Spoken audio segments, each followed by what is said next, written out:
Paz do Senhor, meus irmãos, nós estamos aqui sob a orientação do nosso pastor setorial, pastor Eliseu Martins, e do nosso superintendente da escola dominical, pastor Faria. Hoje nós estudaremos a lição de número 3, de 19 de abril de 2020, mas antes eu te convido para orarmos ao Senhor. Curve a sua cabeça e oremos ao Senhor. Pai eterno, Deus de amor, glorificamos o Teu nome e exaltamos a Ti, Senhor, por nos dar esta ferramenta neste momento difícil e podermos chegar aos nossos irmãos, todos aqueles que desejam, Senhor, aprender, que desejam não perder a comunhão contigo e querem a cada dia viver mais próximo de Ti. E a escola dominical, Senhor, tem este papel tão importante. E nós te agradecemos por esta ferramenta. Te agradecemos pela equipe técnica que tem cuidado disso, Senhor. E te agradeço, ó Pai, por cada irmão que nesta manhã, que neste momento está no seu lar, aonde ele estiver no trabalho, mas buscando aprender de Ti. E rogo, Senhor, a Tua misericórdia também sobre a minha vida, pois Tu conheces as minhas limitações. Dai-nos, Senhor, a Tua graça e uma aula abençoada no nome santo de Jesus. Amém. Querido, eu te convido a pegar a tua harpa cristã e nós adorarmos ao Senhor, nós louvarmos ao Senhor com o hino de número 311 da nossa harpa. Jesus, meu Salvador. Adoremos ao Senhor. Jesus salvou-me do mundo, Ele é tão doce para mim, amor lhe tenho profundo, por sua graça sem fim. Quando ia eu no deserto, sem gozo, paz e sem luz, Ele buscou-me por certo, até que achou-me Jesus.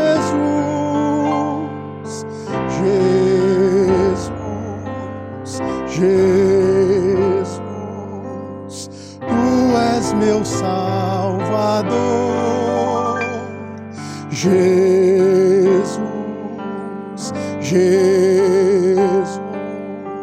só Teu serei, Senhor, na senda muito verdadeira. Guia-me Tua mão e ao fim dar minha carreira receberei galardão. Jesus de Saron é a rosa, lírio suave é pra mim. Ele é a rocha preciosa, onde há gozo sem fim.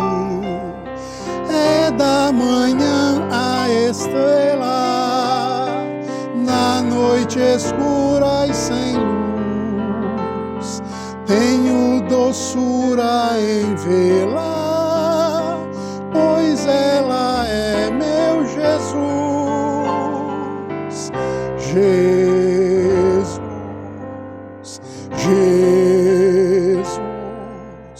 Tu és meu Salvador. Jesus,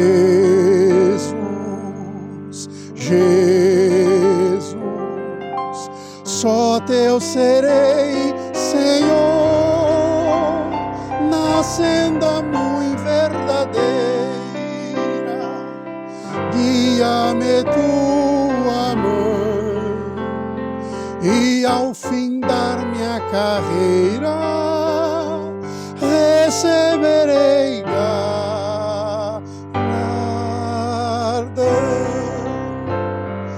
Na manjedoura nascendo, no mundo só batalhou, em meu lugar padecendo, sangue por mim derramou, ressurgiu da sepultura, subindo à destra de Deus, deve vir das alturas,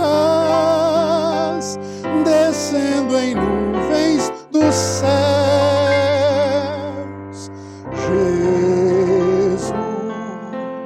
Jesus, Tu és meu Salvador.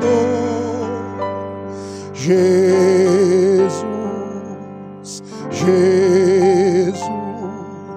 só Teu serei, Senhor, na senda muito verdadeira. Guia-me Tu, amor, e ao findar minha carreira, receberei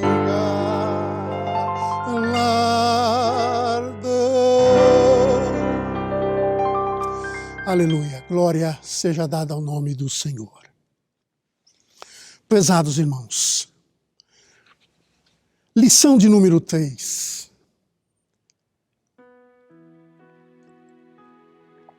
Nos traz um tema precioso: eleição e predestinação.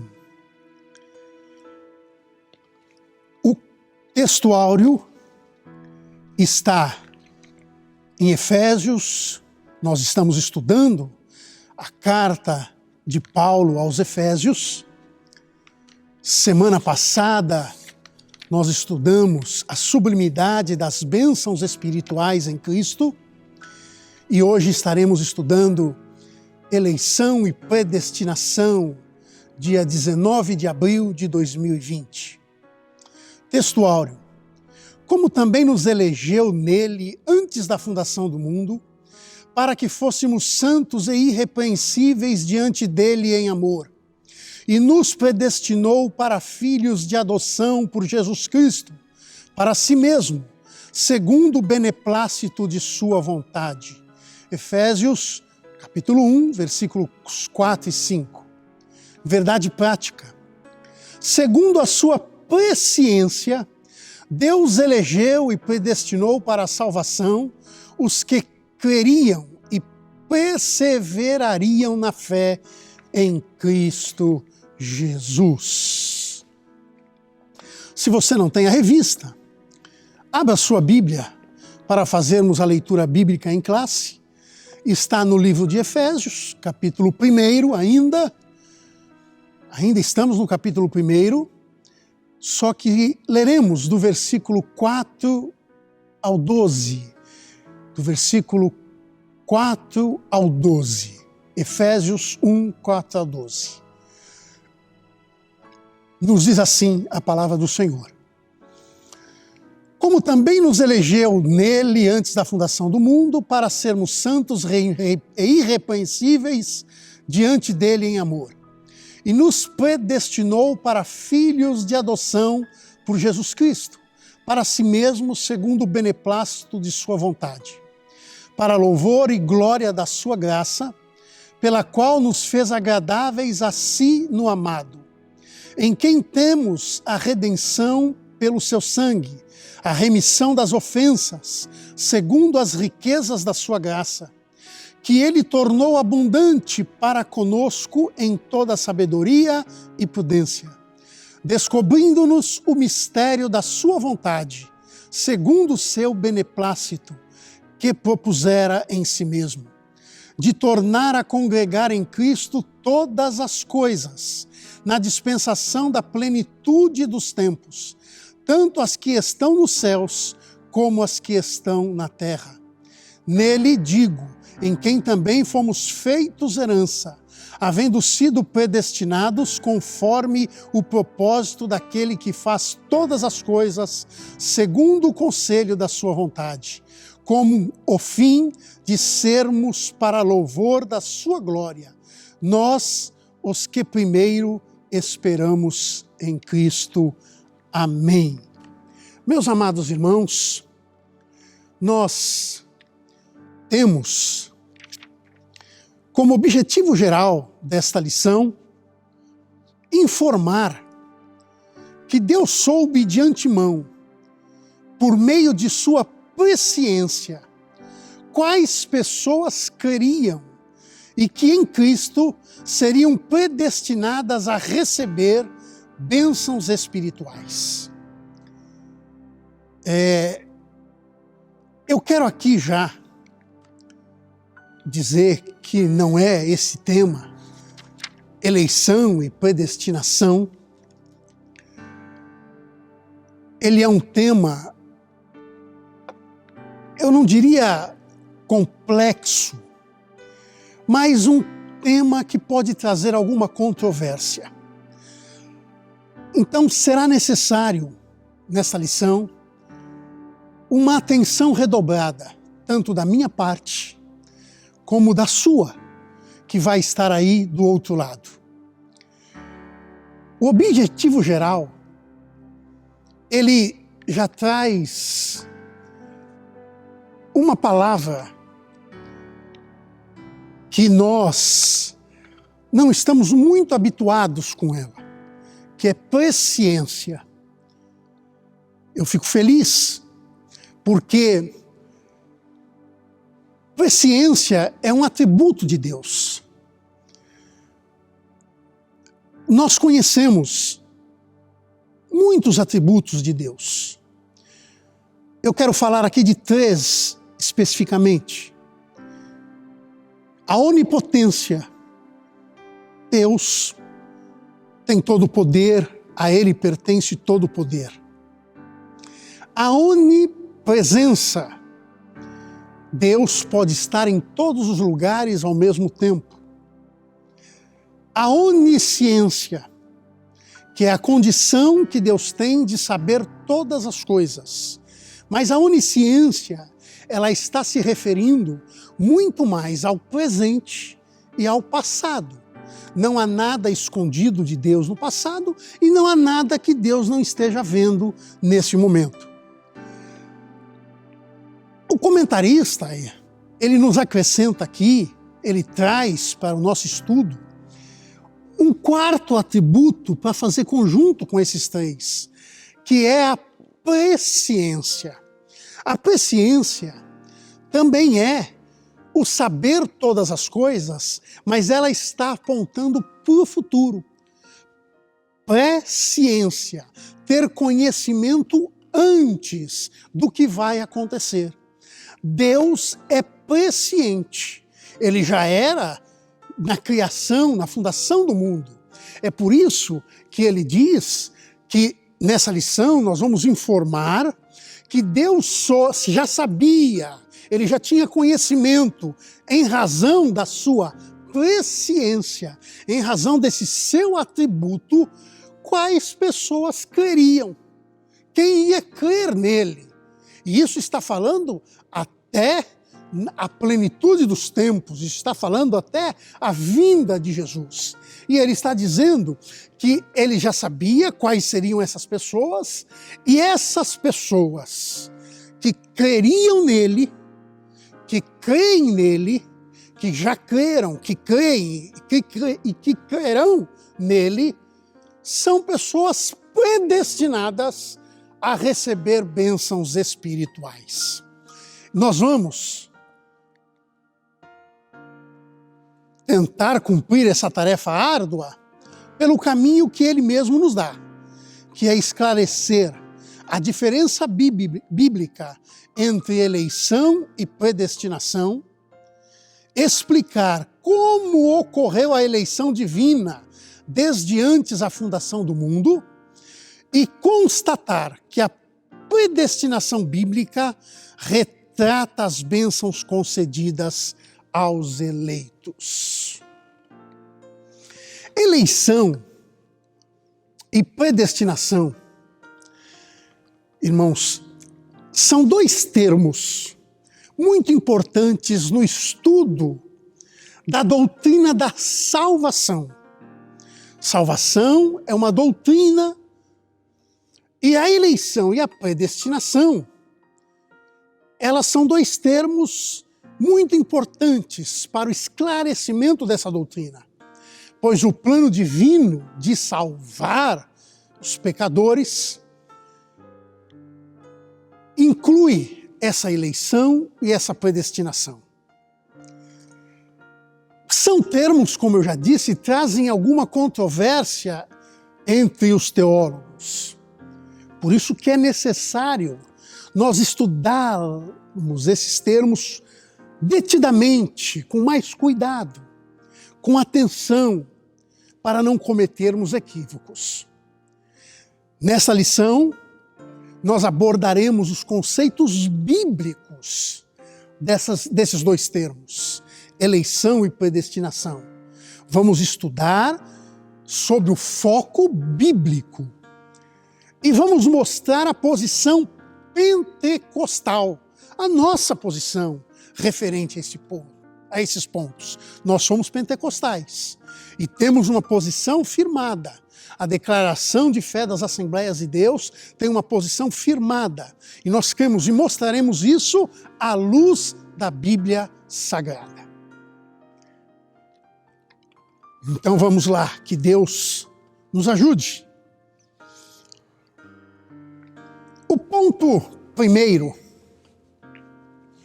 traz como tema: eleitos para uma vida santa e irrepreensível. E o subtópico 1 diz a eleição divina.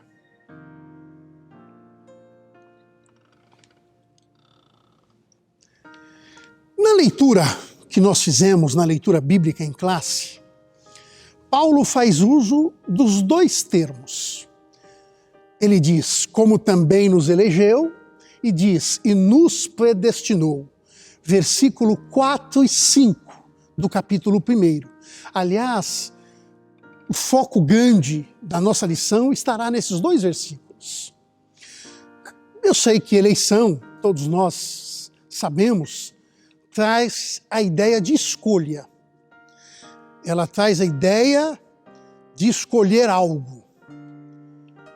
Você elegeu uma pessoa com a qual você se casou, ou está em busca disso, elegendo alguém. Você elege os seus governantes, você elege, até na maioria das vezes, isso é possível, você escolher, você ter opção entre alimentos e eleger alguns. Então você está acostumado com essa ideia de escolha. Eu quero que você se afaste um pouco dessa ideia para virmos para a ideia bíblica de eleição, de ser eleito. Porque Paulo, ele menciona três aspectos. Ele menciona três aspectos. Primeiro ele diz, em quem fomos escolhidos? Olha só. Como você é escolhido em alguém? Em quem fomos escolhidos? Essa é uma expressão que pode te trazer alguma confusão. Mas a resposta sobre quem, nós fomos escolhidos está em Jesus. Nós fomos escolhidos, nós fomos eleitos em Jesus. Por isso essa escolha é cristocêntrica. Por isso essa escolha, Cristo é o centro. É a primeira pergunta, em quem? Não é para quê, não é para quem, é em quem nós fomos escolhidos. Fomos escolhidos em Cristo Jesus. Em que tempo se deu essa escolha? Quando você foi escolhido? Quando você foi eleito? A Bíblia diz que antes da fundação do mundo, Antes da fundação do mundo, você foi escolhido. Abra sua Bíblia no livro de 1 Pedro. 1 Pedro, capítulo 1, versículo 2. Olha lá que versículo maravilhoso. Eleitos segundo a presciência de Deus Pai, em santificação do Espírito, para a obediência e aspersão do sangue de Jesus Cristo. Graça e paz vos sejam multiplicadas. Eleitos segundo a presciência de Deus Pai. Então, nós já falamos lá no começo. Deus já sabia que você, no dia 20 de abril de 2020, dia 19 de abril de 2020, você estaria estudando essa lição em razão da sua presciência. Então, o tempo da sua escolha foi antes da fundação do mundo. E qual a finalidade dessa escolha? Qual a finalidade dessa eleição? A finalidade é para que fôssemos santos e irrepreensíveis. É para isso que o Senhor nos escolheu. Segundo Henry Clarence, ele diz que essa eleição é um ato soberano de Deus, em graça. Olha só, é um ato soberano de Deus, é a vontade soberana de Deus. Não é uma vontade permissiva, é uma vontade soberana de Deus. Ninguém pode mudar, ninguém pode alterar. Deus escolheu.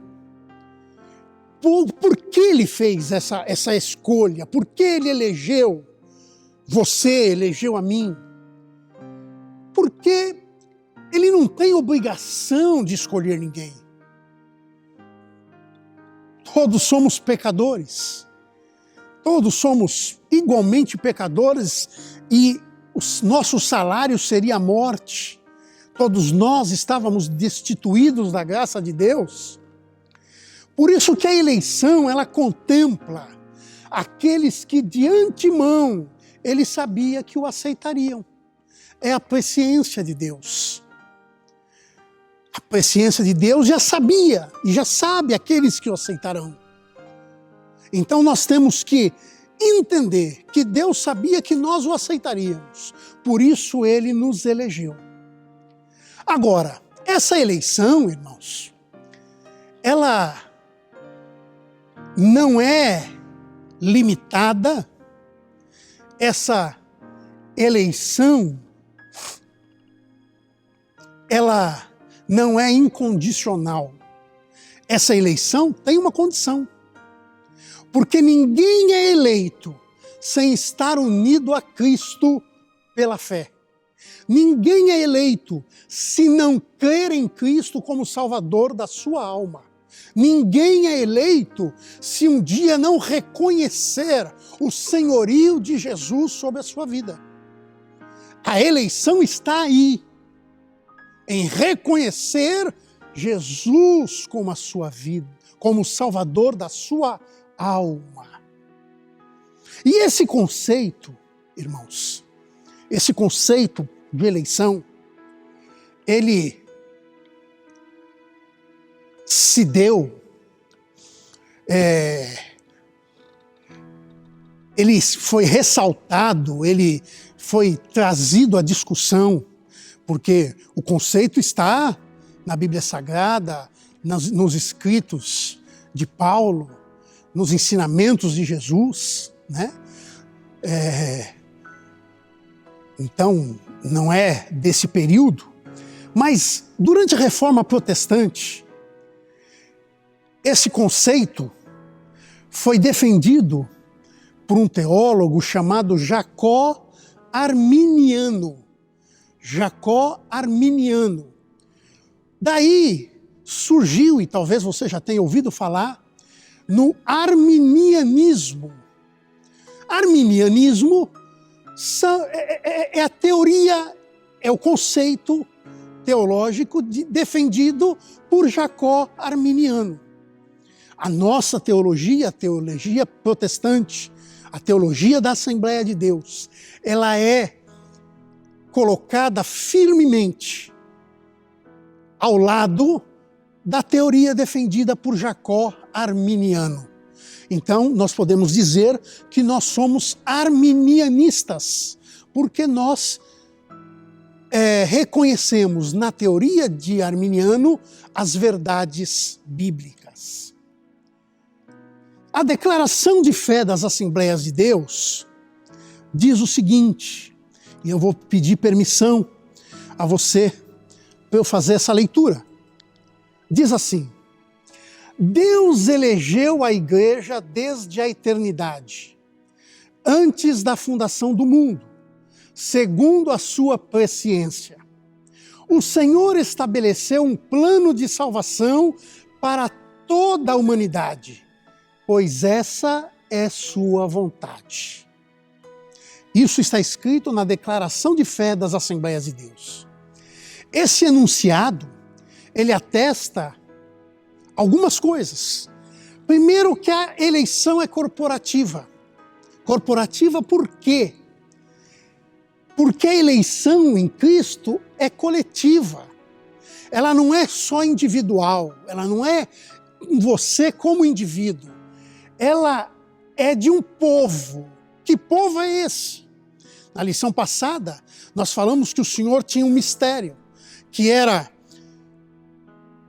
juntar, era unir os judeus e os gentios e tornar um povo só, que era a igreja.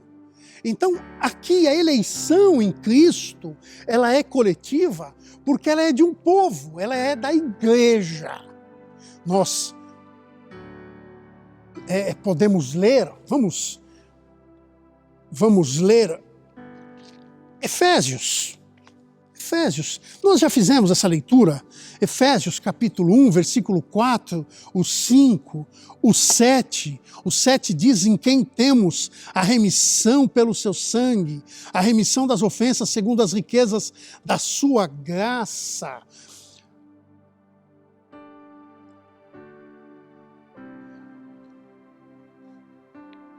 Primeira Pedro, capítulo 2, vamos ler 1 Pedro, capítulo 2, versículo 9. 1 Pedro 2 e 9, diz assim: mas vós sois a geração eleita, o sacerdócio real, a nação santa, o povo adquirido, para que anuncieis as virtudes daquele que vos chamou das trevas para a sua maravilhosa luz. Então, é a igreja, é um corpo, um povo. Efésios 2 e 4 é uma família, ele coloca como um edifício, é a igreja de Jesus Cristo. Por isso que quando há um engano muito grande, quando alguém diz: olha, eu não preciso de igreja para ser salvo. Ele diz: eu não preciso de igreja para servir ao Senhor. Está muito enganado.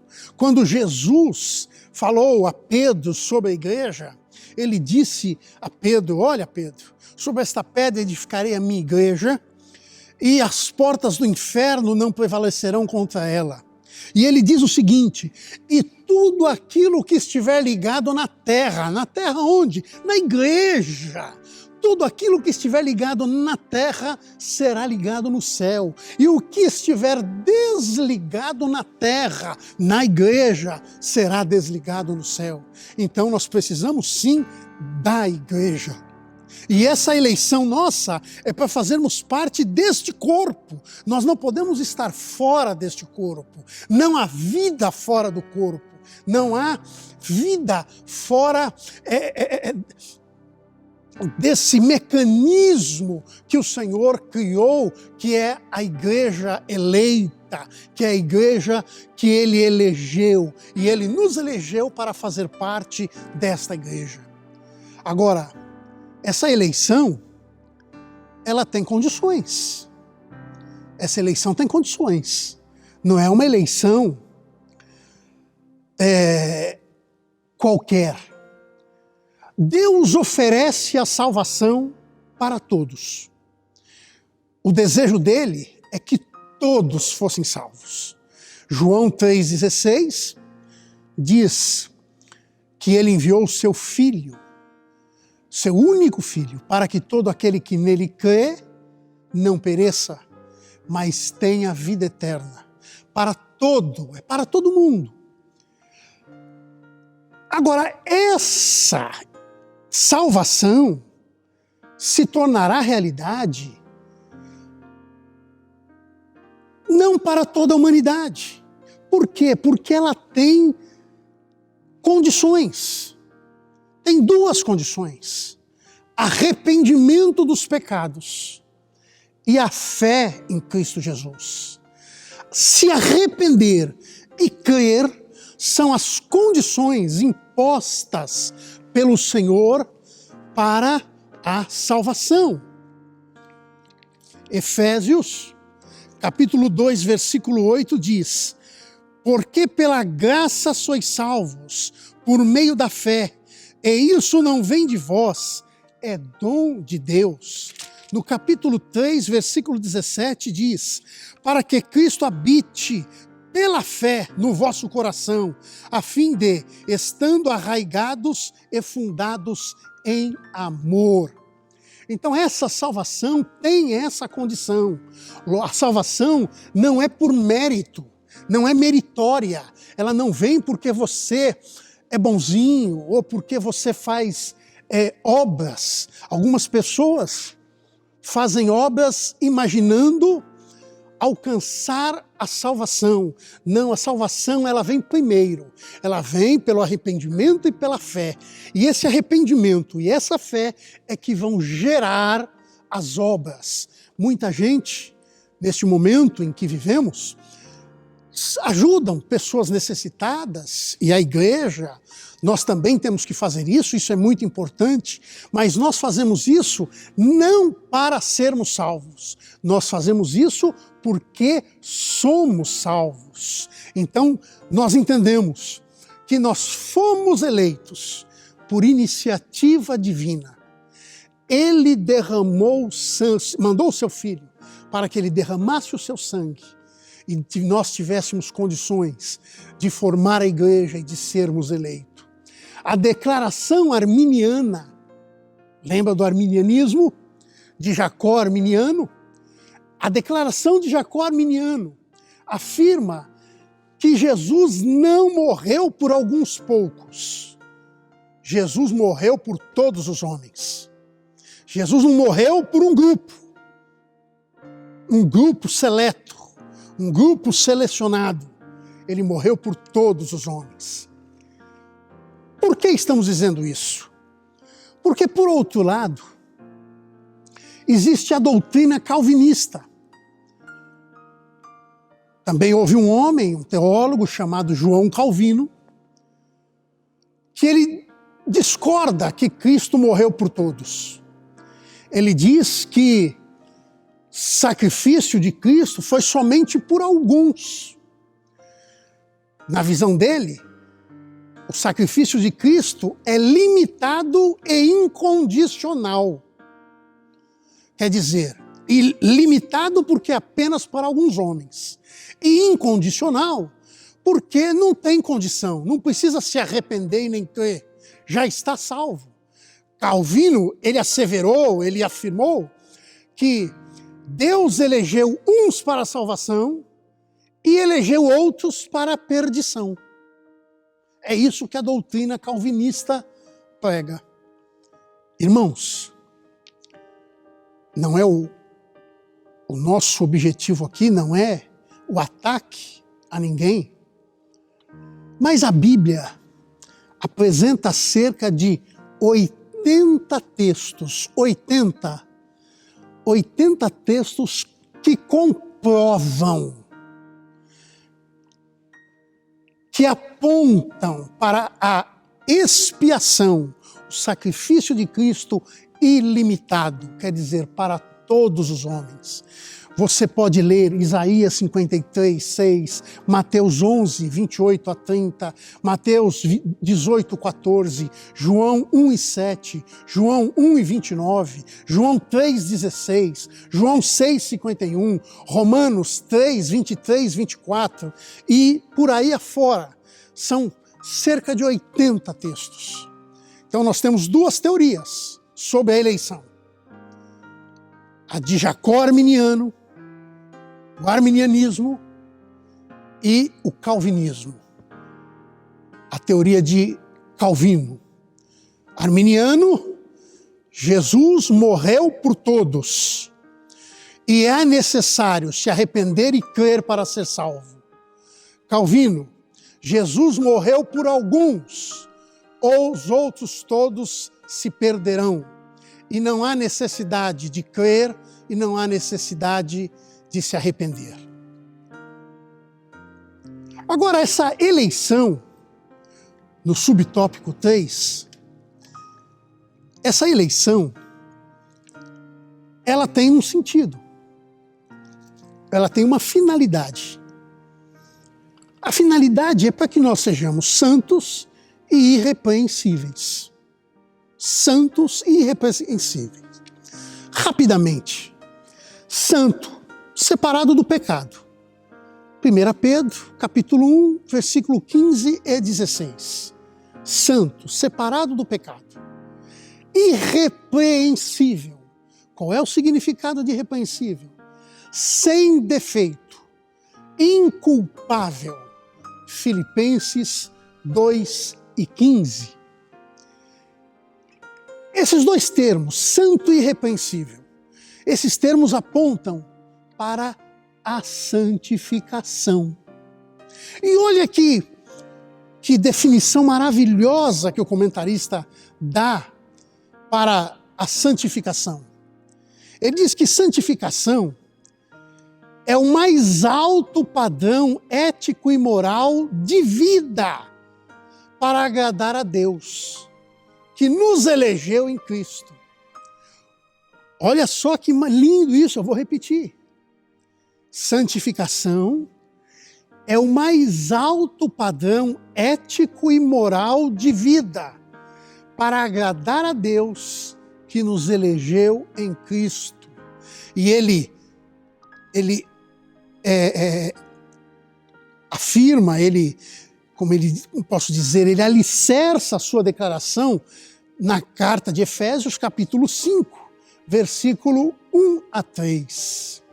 E depois de eleitos, para sermos santos e irrepreensíveis, fazendo parte da igreja, fazendo parte do corpo, agora nós temos uma nova vida.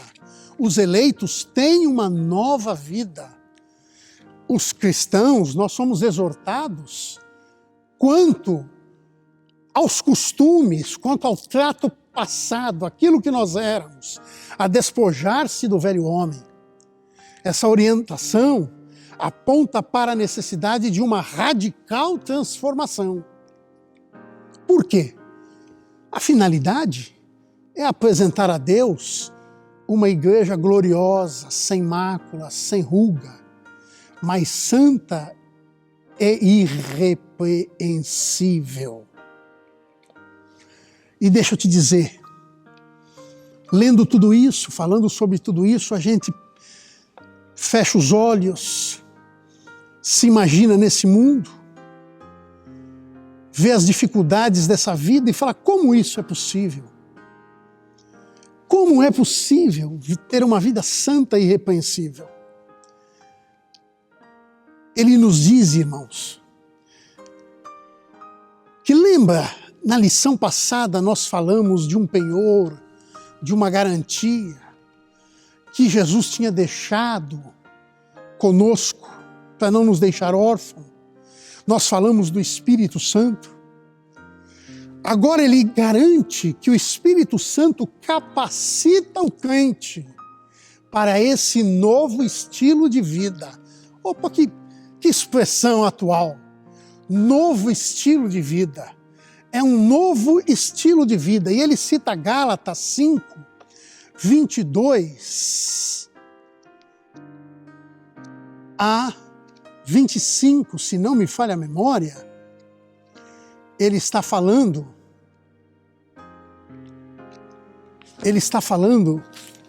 do fruto do Espírito. Ele está falando do fruto do Espírito.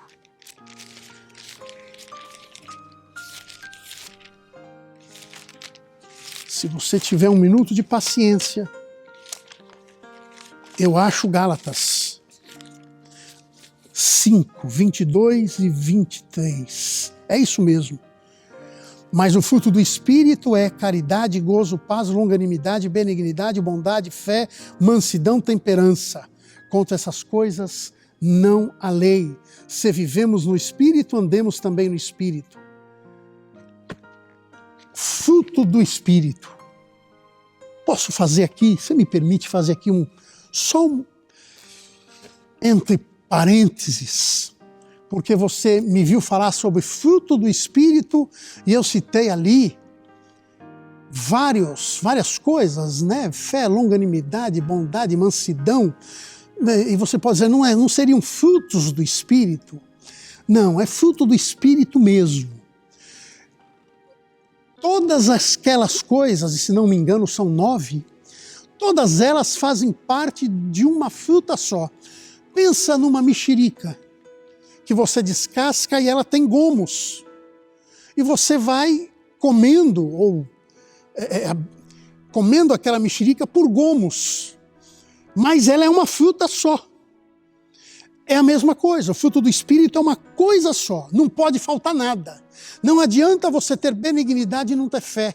Não adianta você ser longânimo e não ter temperança. Então tem que ser uma coisa só. Esse é o fruto do Espírito, esse é o novo estilo de vida daquele que foi eleito para fazer parte da igreja, servir a Cristo Jesus. Muito bem. O tópico 2 da nossa lição. Nós vimos eleição. Agora vamos para predestinação. Predestinados para filho de adoção é o nosso tema. Primeiro vamos falar sobre predestinação, que é o subtópico 1. Predestinação, irmãos, o seu significado literal significa determinar antes. Determinar anteriormente. Se a eleição é a escolha feita por Deus em Cristo, de um povo para si, a eleição é a escolha que Deus fez em Cristo de um povo para si. A predestinação, elas são propósitos de Deus que estão inclusos nessa eleição, abrangendo o que acontecerá a esse povo. Deixa-me dizer uma coisa. Deixa eu ver se eu consigo aqui um exemplo. Vamos dizer que você, hoje, domingo, você convidou uma família para almoçar na sua casa. Você escolheu, você elegeu essa família para almoçar com você neste domingo, 19 de abril de 2020. Quando você escolheu essa família, quando você elegeu essa família, você pensou, que comida eu vou fazer? Aí você disse o seguinte, bom, o que eu faço melhor, o que eu sei fazer melhor, que fica bom, que as pessoas gostam, é uma feijoada. Então eu vou fazer uma feijoada. O que você fez com essa família que você elegeu?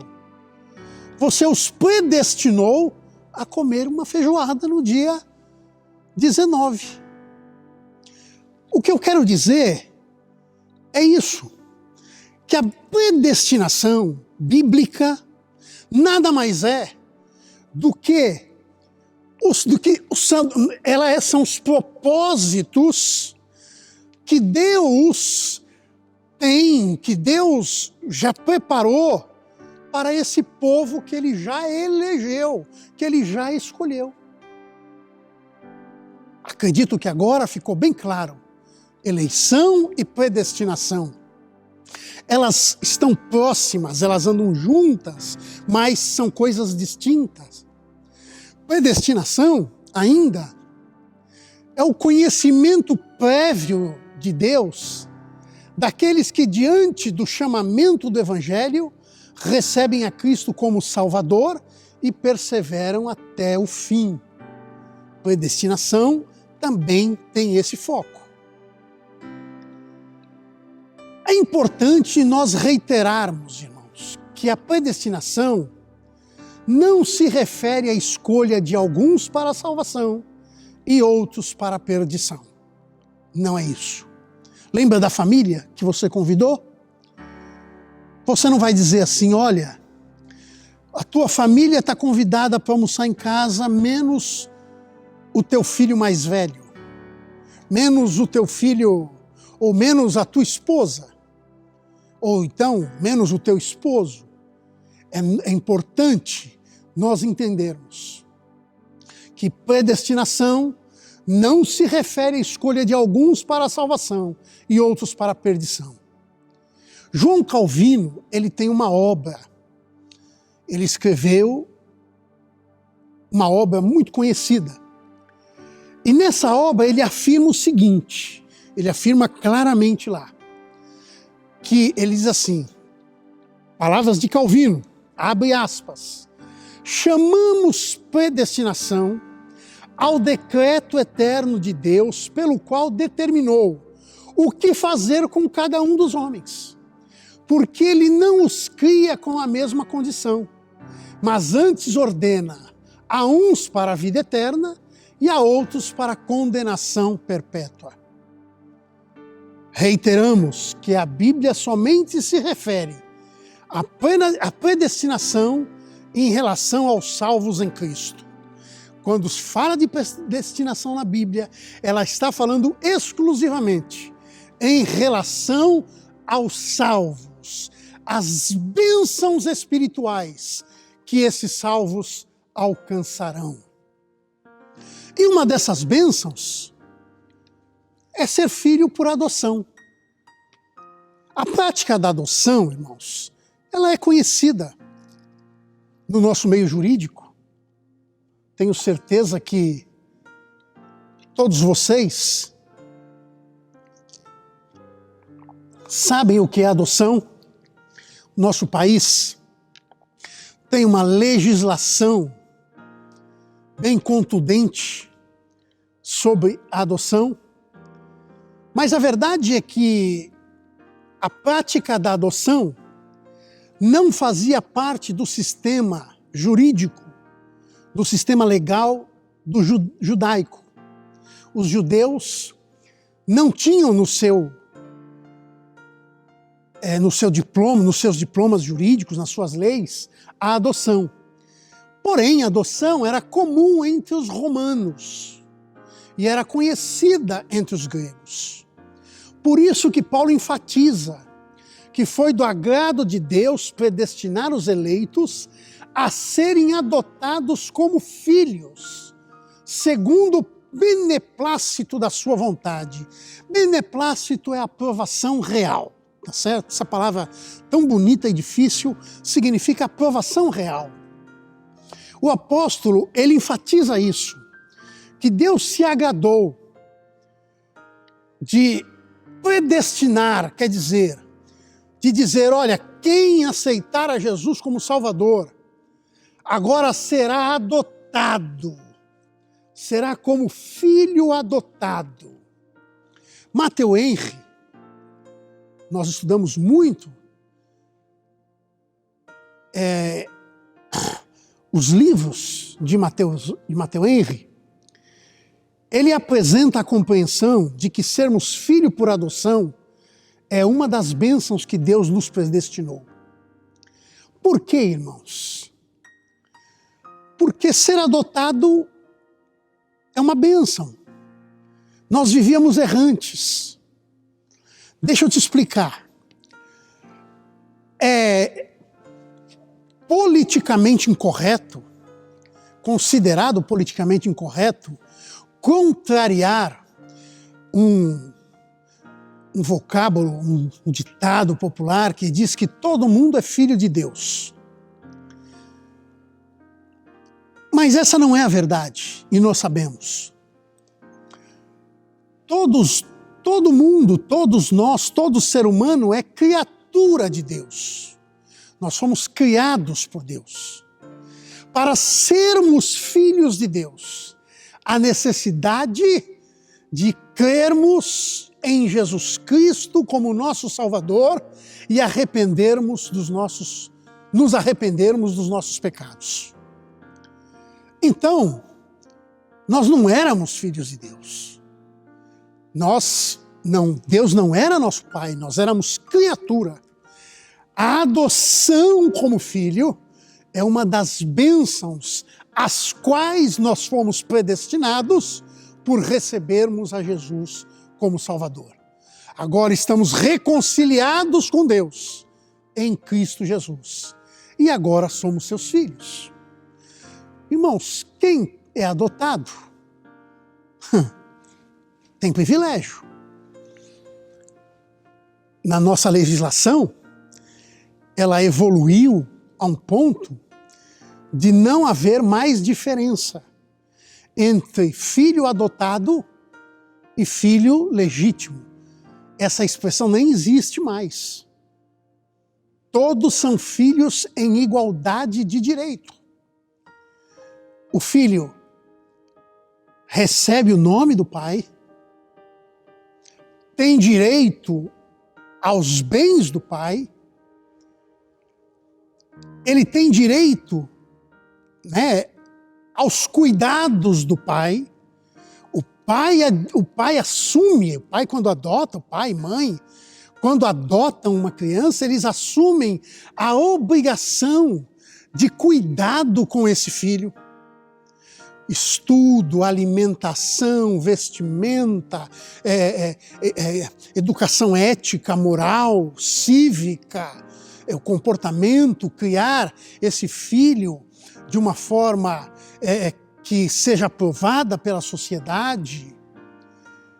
Agora eu te digo, você foi adotado por Deus como filho. Deus te deu um novo nome. Te deu um novo nome.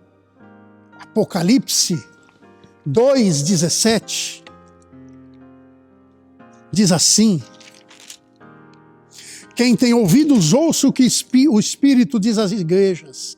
Ao que vencer, darei eu a comer do maná escondido, e dar-lhe-ei uma pedra, e na pedra um novo nome escrito, o qual ninguém conhece, senão aquele que o recebe. Você terá um novo nome. Você tem direito à salvação e viver nas mansões celestiais, onde as ruas são de ouro, os muros são de jaspe.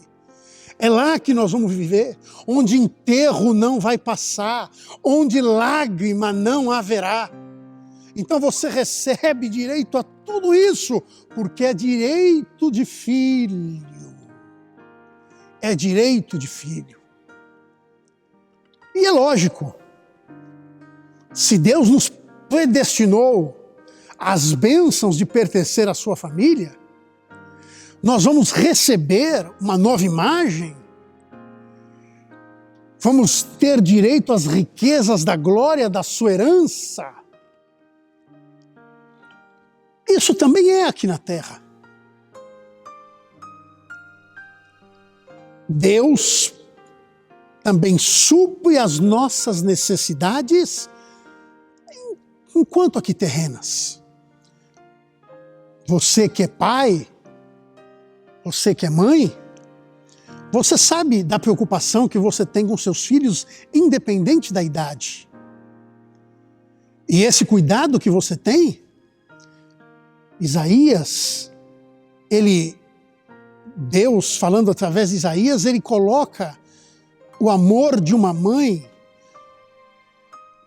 equiparando, ele dizendo, olha, ainda que uma mãe que amamenta o seu filho se esqueça dele, todavia eu não me esquecerei. Ele coloca o amor de mãe como exemplo, porque é a maior expressão de amor que nós podemos conhecer. Mas o amor de mãe nem se compara com o amor de Deus por nós. Ele diz, lá em Isaías, ainda que nós estamos gravados na palma da sua mão. Então, queridos, esse direito de filiação, ele traz todas essas bênçãos para a nossa vida. Porém, a filiação abrange também deveres. Abrange deveres com o Pai e com a família de Cristo. Abrange deveres que nós temos com o Pai e deveres que nós temos com a igreja. Nós temos deveres com a igreja, deveres de congregar, dever de cooperar, dever de ajudar. Nós temos o dever de cooperar para que a igreja esteja sadia, para que a igreja cresça, para que a igreja cumpra a sua missão na terra, para que a igreja prospere, para que nesses tempos onde nós estamos impedidos de congregar como normalmente fazemos, estamos limitados em congregar, mas nós devemos nos dedicar e suprir as necessidades da igreja. Assim, como temos com o Pai, temos a obrigação, o dever, não é uma obrigação, é um dever de adorá-lo, de fazer a sua vontade, de buscar a santificação, de estar preocupado em agradá-lo. No último tópico da nossa lição, ele vai falar da sublimidade do propósito divino na predestinação.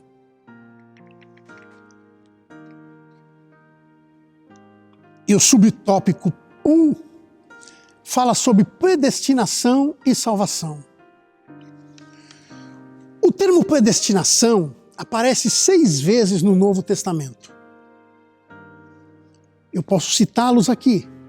Atos 4, 28, Romanos 8, 29 e 30, 1 Coríntios 2, 7, Efésios capítulo 1, versículo 5 e versículo 11.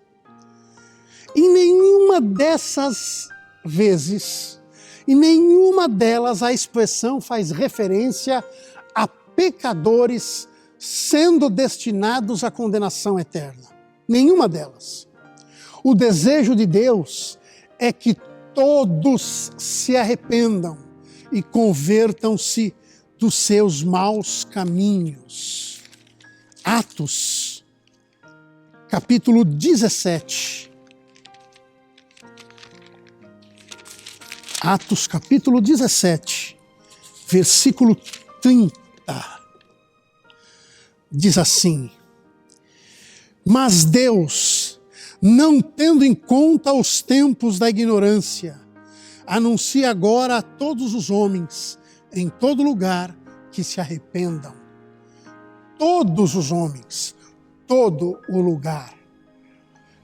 A predestinação bíblica diz respeito, mais uma vez, apenas à salvação. E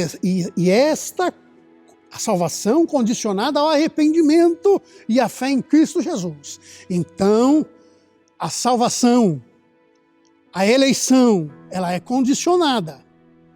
A eleição, ela é condicionada a crer e arrepender-se. E ela é ilimitada a todos os homens. E a esse grupo que aceitou, que se converteu, que mudou a sua vida, está predestinado às bênçãos espirituais e a morar no lar celestial. Meus irmãos, mais uma vez repito, Não é meu desejo aqui, e nem orientação,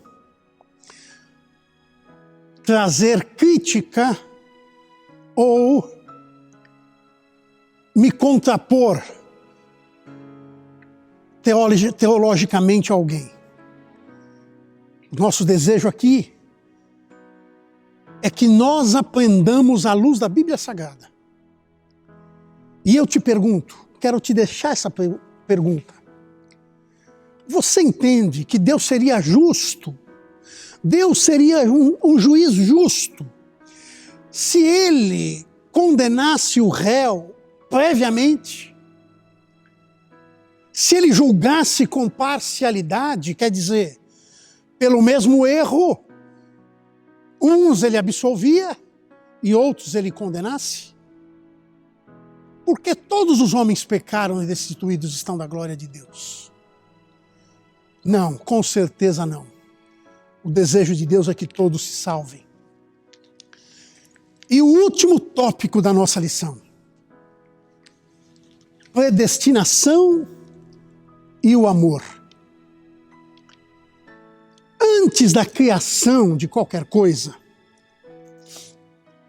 nós lemos versículo 4 e 5 do capítulo 1. Antes da criação de qualquer coisa, o plano divino de redimir a humanidade e definir o destino dos crentes, dos salvos, já estava estabelecido. O amor de Deus por nós, antes da fundação do mundo, Deus já tinha planejado, Deus já tinha em mente a nossa eleição e a nossa predestinação. A eleição, a predestinação, não foram medidas de emergência. Aquilo que a gente faz, olha, já que não tem jeito, vamos socorrer. Não. Foi um plano imutável de amor por parte de Deus. Foi um plano imutável, não foi um plano emergencial. Foi por amor que Ele nos elegeu e predestinou em Cristo. Romanos, capítulo 8, versículo 29. Porque os que dantes conheceu, também os predestinou para serem conforme a imagem de seu Filho, a fim de que ele seja o primogênito entre muitos irmãos. Nós fomos eleitos para ser herdeiros e co-herdeiros com Cristo.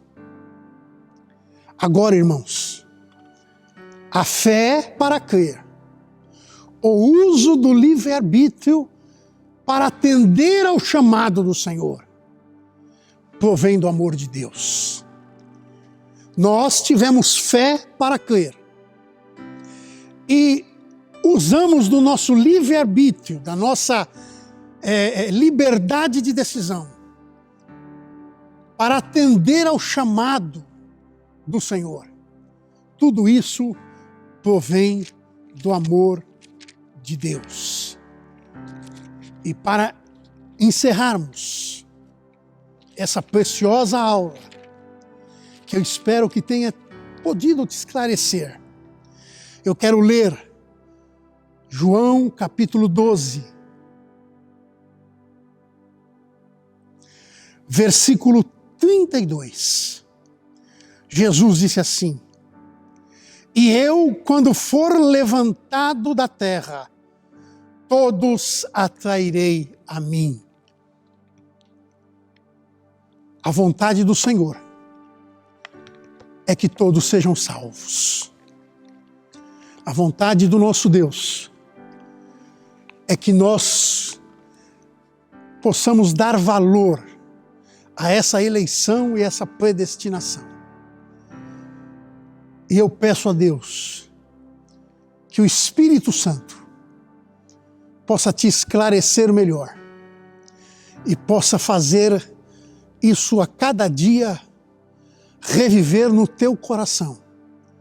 Você tem um Pai que te escolheu, que te elegeu e que te predestinou a ter bênçãos espirituais. E esse Pai cuida de você com um cuidado inimaginável da nossa parte. Que Deus os abençoe em Cristo Jesus. Curve a sua cabeça. Vamos agradecer ao Senhor. Pai glorioso, como é bom, ó Deus, poder erguer a minha voz juntamente com a dos teus filhos, para te agradecer, Senhor, por este ensinamento tão precioso da tua parte, por este ensinamento, Senhor, que vem para fortalecer a nossa fé, fortalecer a nossa vida em Ti, fortalecer o nosso estilo de vida em Ti, um estilo de vida que tem Cristo no centro. Como é bom, Senhor, poder ter passado esses momentos dedicando a Ti a Tua palavra. Senhor, que nós possamos guardá-la em nosso coração para não pecarmos contra Ti. Eu rogo as Tuas bênçãos, ó Deus, sobre cada um dos Teus filhos que tem assistido, que tem, Senhor, se preocupado com a sua vida espiritual. E rogo também o despertamento para aqueles que estão dispersos, Senhor, e desatentos. Deus de amor, continua abençoando a vida de cada um, a família de cada um, dando um dia abençoado, Senhor, na Tua presença. É o que eu te peço no nome santo de Jesus. Amém e amém.